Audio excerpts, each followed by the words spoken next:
Welcome to GRE Snacks, snackable episodes about the GRE, GMAT, and graduate school admissions. I'm Tyler, the founder of Achievable, and we have an affordable GRE course that includes everything you need to ace your GRE exam.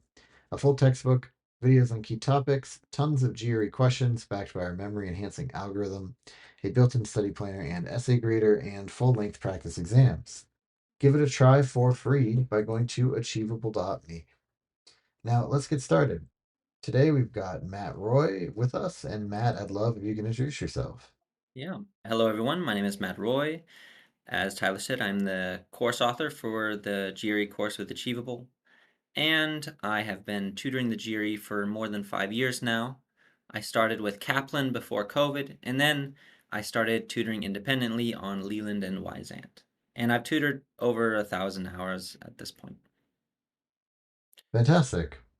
Yeah, so that makes you a great person to answer this question. So today we're going to be talking about how to maximize your GRE score and how much you increase that score with limited study time. Yes. So how would you normally start this conversation with maybe one of your tutoring clients Yeah. or something like that?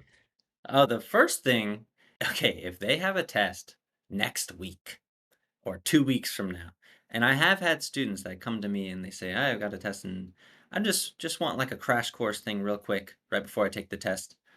I oftentimes ask them like, "When is your deadline? Let's push it back." Because that is not Yeah. that is there's no reason to do that to yourself. However, if it's really if they have to, if they have to take it in, let's Yeah. say, 2 weeks or 10 days, basically, like, here's the things that I do with them. But in this podcast as well, it's gonna be more about in general what you would do even if you didn't have a tutor.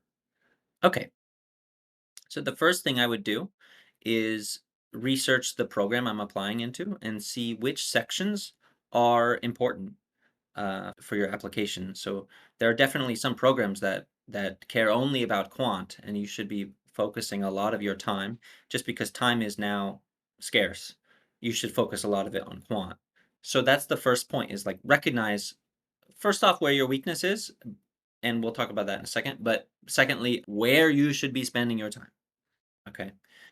Yeah, I want to dig into that a little bit because, I would imagine that there are some people that basically I feel like there's probably different ways to increase your score, like broadly speaking, fixing obvious mistakes, like learning how to do certain problem types, and then learning how to do advanced stuff. Like those are very broad categories, but that's kind of how I'm thinking about it. And so I would imagine that fixing obvious mistakes is going to get you the most return on your time investment, right? And then learning some problem types might also give you a good return on your time investment depending on what problem types you're struggling with. And so how do you kind of figure out yourself what you need there? Like how do you determine those two things for yourself? Yeah. So you need to immediately take a practice test and do a few An sets. official practice test. Yeah, an official practice test and just do some sets, untimed. But here's the thing, like, the progress that you're gonna have is pretty steep in the beginning relative to later on. So, for example, if you study for 5 days versus 6 days, that difference is much more than 74 days versus 75 days. So, Sure. what I wanna say is you need to take a practice test, like, now, okay? Like, if you're Right. thinking you're going to take the test in a week because the other point is you do not know what you don't know, and you don't want to be surprised on test. You will be surprised on test day if you're studying only a week out regardless, but you don't want to be surprised even more than you need to be. So even before you ask yourself like what topics or what questions like am I having the most difficulty with, you need to like literally understand the instructions because the instructions for every question type will be the same on test day, and you don't want to be wasting brain power literally interpreting what a quant comparison question even is. Okay, Yeah. so You we want to be focused on, okay, I know what type this is. I Mhm. know these rough tactics to solve it and doing that. Yeah, and you don't wanna be inventing those things on test day and literally reading the expl like, trying to determine what a sentence equivalence question is and like, "Well, why does it want can I select 2 or select 3 or whatever? Why does it not let me?" Like, I don't want any student to be wasting time reading instructions while it's timed on test Mhm. day. So you have to do practice sets really quickly so you can get used to, and this is the first point, get used to just literally the structure of the exam of the question types. I mean, Yeah. second reason why we take a timed test though is to know on test day how fast we need to go. So this is also important. And a big reason why people get stuff wrong is just because they didn't go fast enough and they didn't know they had to go faster. They Mhm. were unsure they didn't know, like, what the correct pace was. So that's another reason why we take a practice test really early, quickly, if we know we have a test in 7 days. Like, that is probably the biggest thing you can do to help your scores, to take a timed test, so you know how fast you need to be going on test day. But you did ask about, like, what should you be doing, like, what type of questions should you be doing? What is the word, like, when you play a video game and you're trying to get your XP up really fast? Or, like, when you're grinding to get X Power leveling or something? power Or level, like something like that, yeah, yeah. You need to power level easy questions, specifically of that type?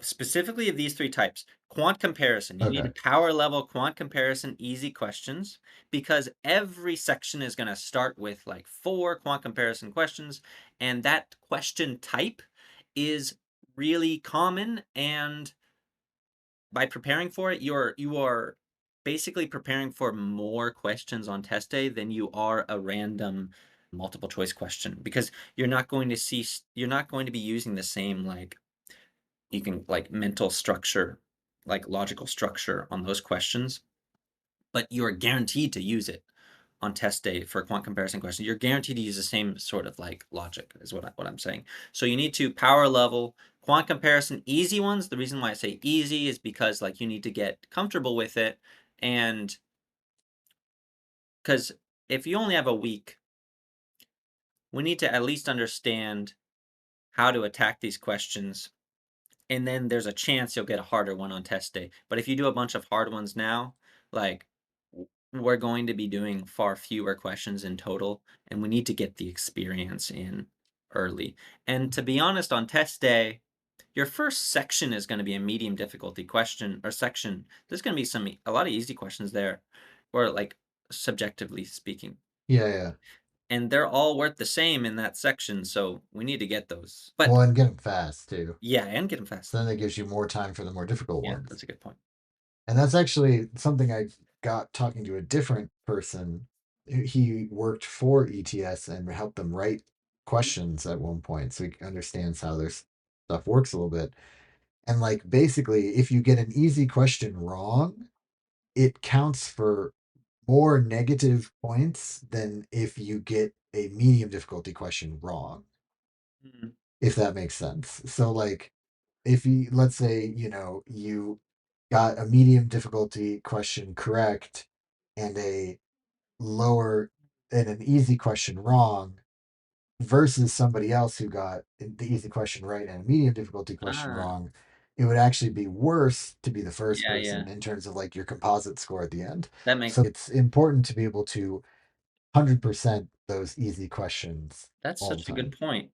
It's like if you're, a fan of football, it's like if your team loses to the team that ends up being the worst team in the league that year, Yeah, it feels a lot worse yeah, than when they lost a close game. mhm, So it's just like that actually does affect your score in this. mm, So yeah, just anyway, to your point, practicing with a bunch of easy questions, and then I'm guessing you slowly want to ramp your way up is a great way to kind yeah. of train yourself on these question types. And I will just to be very clear, when you're talking about easy versus medium, you're talking about within the sections, or like if you get an easy section in the second half, that is categorized differently than medium questions in the first half.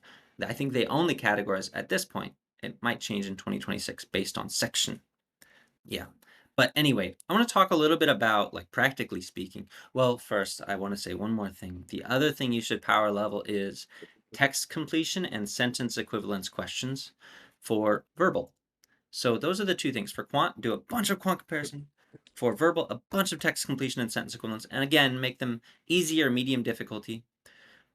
Reading comprehension takes a lot of time when you're practicing, and I would say you should only, if you have 1 week, you can do a few, but you should be spending a lot of your time with text completion and sentence equivalence, because within a section, all of these things are worth the same, and you could actually prepare and improve on text completion and sentence equivalence quickly, but not so much on reading comprehension. That's probably actually the most difficult thing to improve on, is reading comprehension, because it just requires so much of like, or it's a lot about like how much you read in your lifetime, and how much of a reader are you.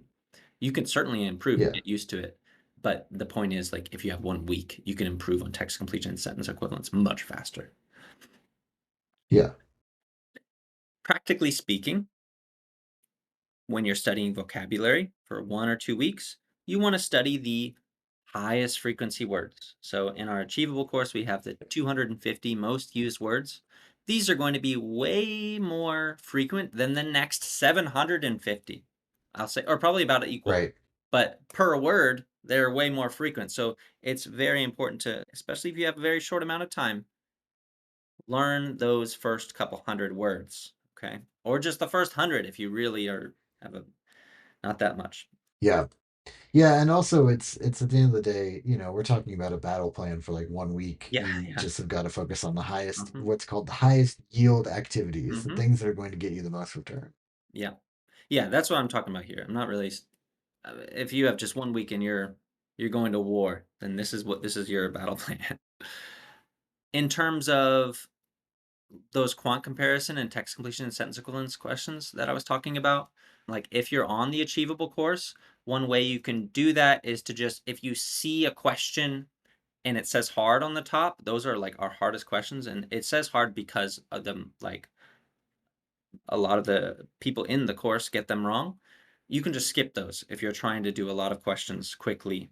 And if you really feel like you need to be working through the easy ones first, then just skip those. And that's kind of a good little Right. thing on the Achievable course that lets you know if you're doing a hard one or not as well. Well, and I think that's good advice in general. I mean, it's basically, put another way, you should know where you're at, and if you are trying to, like, I don't know, let's pick any sport that you played. If you're in junior varsity and you want to get better, if you start playing with varsity players, like, you're probably just going to get your butt kicked and you're not going Yeah. to really have the opportunity to learn that much.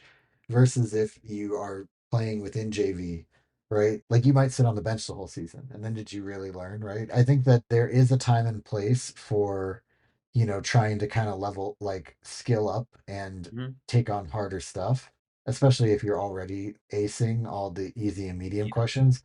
But if you're not acing the easy and medium questions, you've got to get to that point before you Yeah. move on to the harder stuff, because the harder stuff takes a lot more time to get Yes, good at. exactly. And it's like a scale that goes like this, where it's just like Mhm. harder and harder to get those smaller point improvements. Yeah, and if you are having trouble with easy ones or medium ones too, it's likely that you're going to get an easier medium second set. You're not even going to see hard questions or what's considered like the hardest questions. So you Yeah. literally won't even see it. Well, and the hardest questions get kind of weird, right? And Mhm, remembering how to solve all that weirdness doesn't really help you mhm. when you're just trying to get the base The basic. functionality down. Yeah. I wanted to say one more thing too about, a lot of test takers at some point they did math in their life, and they may have learned at one point the Pythagorean theorem, or, any random equation. If you did learn it before, I would certainly review, because at that point you're not learning something for the first time. So the work, if this is all about like work versus return, the work is much less for something you've learned at some point that you just need to review. So I would certainly look up. Actually, we're going to have this in our GRE course soon, just a PDF with a list of equations. So just look at that list, and then Hmm. from there you can see like what do I already know? Like what do I need to refresh on? Because it's nice to refresh on something you know for a fact is going to be useful, and that sheet is gonna help, obviously. Yeah. Yeah, and I think that, cheat sheets and things like that, like, making your own. I mean, Achievable, we provide some for you and they're free, so anybody listening to Yeah, this can go use them. If you go to our GRE course page on achievable.me, they're under resources. But also, there's lots of stuff there, more you than should make your own. yeah. Yeah, you should make your own too, because that helps you memorize them. Like at a certain point, the way that you want to kind of be structuring yourself is you want to basically be able to, number one, diagnose questions and be like, this is a, sentence equivalence question. And then number two, know how to solve that question at sort of a high level, like, a couple bullet points of steps. And if you can get to that point, you're going to be able to get a pretty good score Hmm. and be able to do it in the time limit, basically. Let's just say last thing is don't procrastinate, and now is the time. The reason why you might be 1 week out and not started is because you procrastinated. Back to what I said earlier, 5 days studying versus 6 is a lot worse than the difference between 74 and 75. So start as soon as possible. And if you can, Yeah. push the test date back. Yeah, I mean, I think it's, we realistically recommend 8 to 12 weeks. I Mhm. think that feels like a Sounds good amount for a lot of people. And then the other thing too is like, I mean, number one, your brain can only absorb so much information and retain it Yeah, in a given day. yeah. And then number two is that really the number one predictor of success is doing the work. And if you have more time, you can do more work, right? Mhm. Instead of doing, you know, 20 hours in 1 week, if you had 4 weeks and you did 10 hours a week, that's 40 hours, right? That is twice as much time spent practicing the skill. And so that makes a really big difference at a certain point. Obviously, though, if you just have a week, then I think this is a good battle plan. I'll even say though, let's say you studied 40 hours, 1 hour a day. That to me is better than studying 5 hours a day for 8 hours, even though it's the same total Yeah. course. And the reason is you have more sleep cycles in between, and that, I mean, that in itself like helps with memory much better than just learning everything in a single day, because you don't actually learn it all Yeah. much. Yeah. I mean, that's the spaced Yeah. repetition sort of MO that, Achievable is founded on, right? But it's this idea that, you know, spaced learning is significantly more effective than cramming. Yes. Like something to the order of like at least 50% more effective. Hmm. And so, you know, if you can afford to either, like you said, start earlier or move your test date back, it's definitely recommended. And in the meantime, this sort of structure and approach I think will be really helpful for anybody looking to master these tests. Yeah. Well, great. This has been GRE Snacks, hosted by Tyler from Achievable with Matt Roy. And Achievable has a great online GRE course that you can try for free by going to achievable.me.